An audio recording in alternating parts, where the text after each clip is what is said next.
Now we're catching up with Tomás again in Othello as he takes us behind the scenes at a local beef feedlot.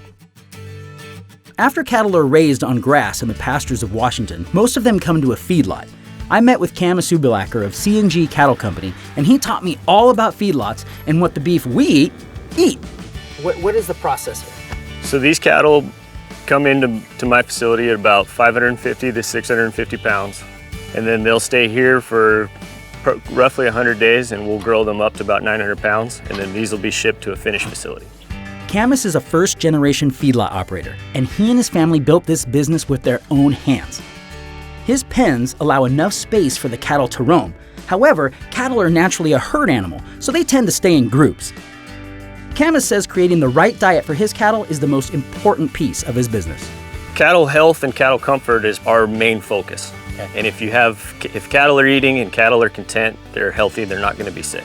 Camas then showed us the raw ingredients that get mixed into the cattle's feed or ration. Okay, so there's a big pile of yellow here. What am I looking at? This is wet distillers. This is a byproduct out of the ethanol industry. It's like cornmeal. Yep, it smells really good. It's highly palatable. It puts a little moisture into the ration for the cattle, and they love it. All right, and now we have whole corn. This is whole corn. And bluegrass straw. So we add corn silage and triticale silage. Okay. So our nutritionist sets up a ration, and in that ration includes all the vitamins, minerals, and anything extra that the animals might need. Anything that basically would take in a multi-day vitamin is added in through with this machine. And the ultimate goal of all that stuff is to? Healthy animals. Healthy animals. Okay, very good. The process of mixing the ingredients for the cattle's feed is a science. Camas took us behind the scenes to show us how the rations are made.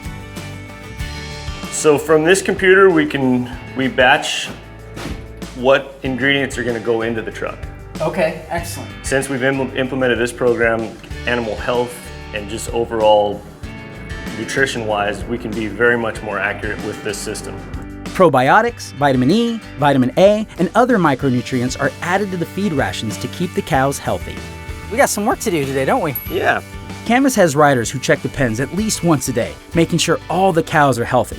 And I got to saddle up again to help make sure all was good in the herd. I hear a lot of the word antibiotics being thrown around.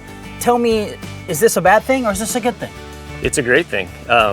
We utilize antibiotics. We have to. It's my job as a human being to take care of a sick animal. If it needs to be addressed, we need to address it. If we have a sick animal, for example, in this pen here, that animal is pulled out of the pen, taken up to our hospital facility, and we listen to the lungs, we check their temperature, and we doctor them accordingly.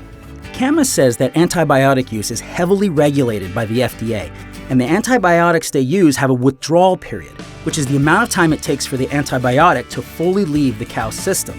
A cow with antibiotics still in its system does not enter the food chain. Taking care of these animals is ultimately the most important thing, isn't it? Yeah, very much so. If we take care of them, they take care of us. It's reassuring knowing that people like Camas are raising quality beef in our state. Now, about these saddle sores.